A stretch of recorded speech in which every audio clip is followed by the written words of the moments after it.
First, it's scary. I mean, any leadership position is very difficult. And after Codestria and after HUMA, I told myself never again, you know. So I've had many requests, you know, to try to take up some leadership roles and others, but it's very difficult and very daunting. But this is a very important one. I take anthropology very seriously. It is my last and terminal, tertiary degree. And I studied in a very important anthropology department at the University of Basel. I was trained by really, I think, old, or I don't want to say conservative, but really seasoned anthropologists. I mean, Francis Nyamjo, Till Froster.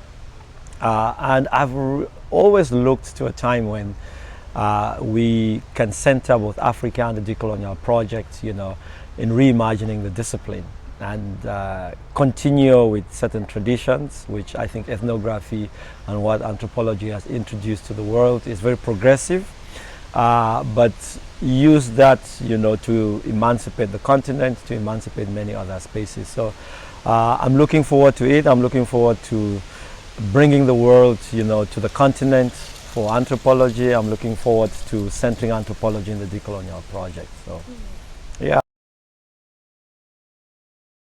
In a way, I'm conservative in certain things. I do believe that disciplines are very important. I do believe in the university. I do believe in knowledge production. I do believe in scientific knowledge production.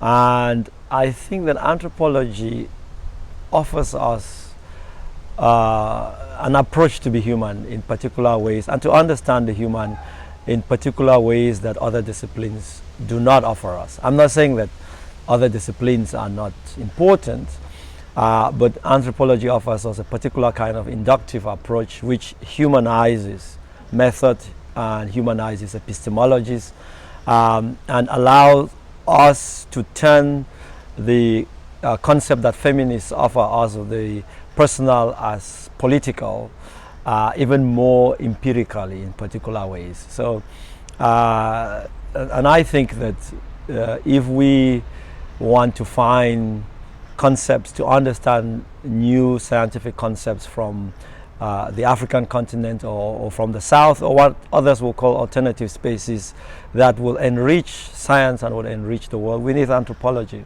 We need people who can immerse themselves in particular places and really get to do a sociology of ideas, of thoughts, of thinking, of relationships and encounters.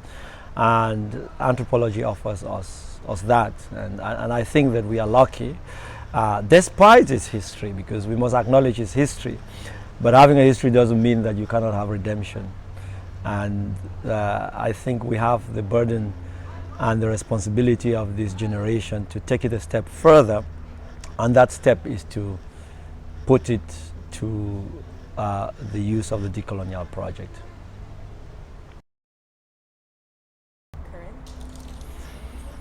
Yeah, the beginning is the end. Your first day is your last day. Also because of the challenges that lie ahead. But there is so much beauty in building. I'm an institutional builder, and I also believe in building the next generation. And I think there are really lots of younger scholars who really will have the opportunity to grow, will have the opportunity to think. I do believe in research, and I think I have amazing colleagues who I would like to give a lot of time to do research. They do really fascinating work, you know. And institutions are also their histories. You know, the anthropology department at UCT is one of the first and oldest anthropology departments in the world. I always say I came to anthropology looking for in search of Radcliffe Brown, and I'm hoping that that search will take me further. I'm hoping that the search for Achima Feji will take me further, for the search for Shapira will take me further. I think it's an institution with a history that gives us the opportunity to grow on so many grounds. And that's the experience I think that's had with many institutions on the continent. And those networks that we have, there are many opportunities for collaborations across the world. There are many opportunities to learn from both younger and older colleagues, opportunities for continuity. And there's no better place also to do this than in Cape Town, and also from the African continent. Beautiful, thank you. Yeah. It's more than 100 years of anthropology at UCT, from 1921 with Radcliffe Brown, and then passing through so many right up to now. And I think that the department has been at the heart of training anthropologists globally and on the African continent. Many people have emerged out of this department, and it will be good to build on that alumni, to build on that history. And what I really want is I like to say I want to make anthropology cool again. That's a very important thing for me. Anthropology has to become cool again, but anthropology must be at the heart of the emancipation projects. So all emancipatory projects must really take advantage of the tools that anthropology offer us to be able to understand other modes of inquiry and other modes of being, other modes of thinking, much more detailedly, so that we can enrich humanity.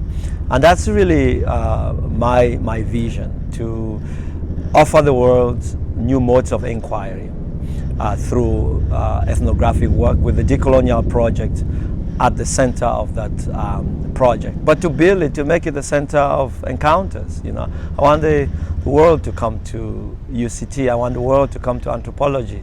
Here I want the world to think with Africa, from UCT through UCT, in connection with many other programs in the world. And I want students, I want my colleagues, I want the university to be engaged in so much research, to spend part of your time really doing revolutionary and radical thinking, but doing a lot of time doing research and offering the world new thinking. And I think we have the people to do that.